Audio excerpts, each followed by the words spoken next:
Hello, my name is Christy Lucas, and I live here in Oakley with my husband and my 2 kids, who are right there. And my 3-year-old son's favorite part of living in Oakley is happy hour. Let me explain. And I'm here to tell you about how I learned to love my neighbors. When I was growing up, I didn't have neighbors. I grew up way out in the woods with just my siblings to play with. And to be quite honest, it was magical. But a small part of me longed for that American childhood of riding bikes in the street with the neighbors and getting to borrow that cup of sugar. Fast forward, my husband and I bought our first house in Oakley right off of Oakley Square. It's a super busy street, but I was bound and determined to get to know my neighbors and borrow a cup of sugar. So I walked up and down the street trying to meet everyone, but most of them were young professionals and almost never home. So I didn't meet many, but we did meet one family that was on board with the borrowing cup of sugar vision. And we became great friends. But they lived 20 houses away, which is way too far when you're stuck at home with an infant that naps all the time. And we would dream about, what if we lived next door to each other, and when these kids are sleeping, we could hang out. That would be really cool. My husband and I were having similar conversations about where are we going to live long term. We need off this busy street. We need more room for our family. And we realized we need to be able to walk to our friends' houses, that at this phase of our life, our radius was really that small. Our friends moved 3 streets away to a slower street, and we wanted to follow them. So after 18 months and putting offers on 5 houses, we finally closed on a house 4 doors down from them. Success. We did it. We moved on to a street that functioned like a neighborhood. But then my husband and I realized the real work had just begun, because we need to know how to love these people, because we're never moving again. The first thing we learned was to hang out in the front yard. That way, when our neighbors walk by, we're already there. We can just say hi, and it signaled to them that we were approachable. I would take my kids on walks and point to houses and tell them who that person was and what their story was, as a way to hammer into my head who that person was and what their story was. One of my neighbors started a text chain, so when she was going to Kroger, she could ask if we needed anything, which is amazing, because every week I get home from Kroger and I have forgotten one key ingredient, and so I can ask her to get it. It's also great when you're in the middle of making dinner and you run out of an ingredient. Between all of my neighbors' kitchens, one of them has it.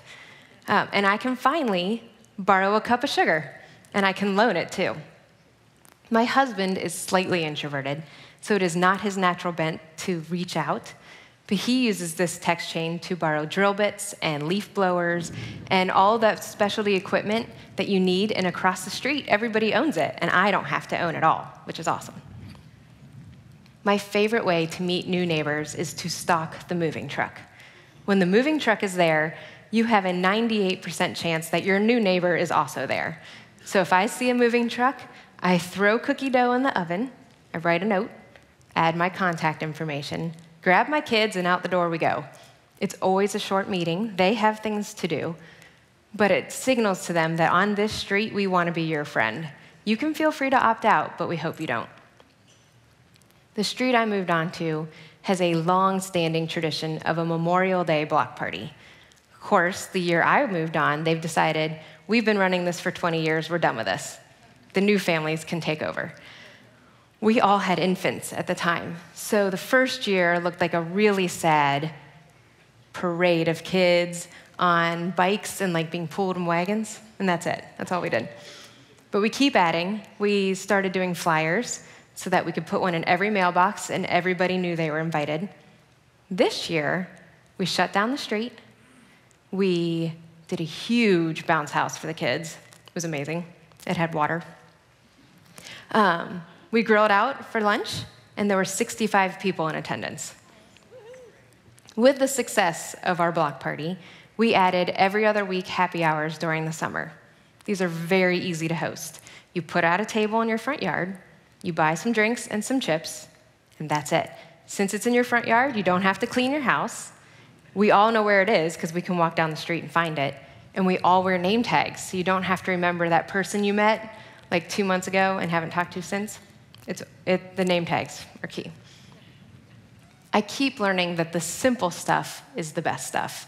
Say hi, remember their name, take out their trash when they're on vacation, buy flowers on discount the day after Valentine's Day and take them to all of your neighbor's house.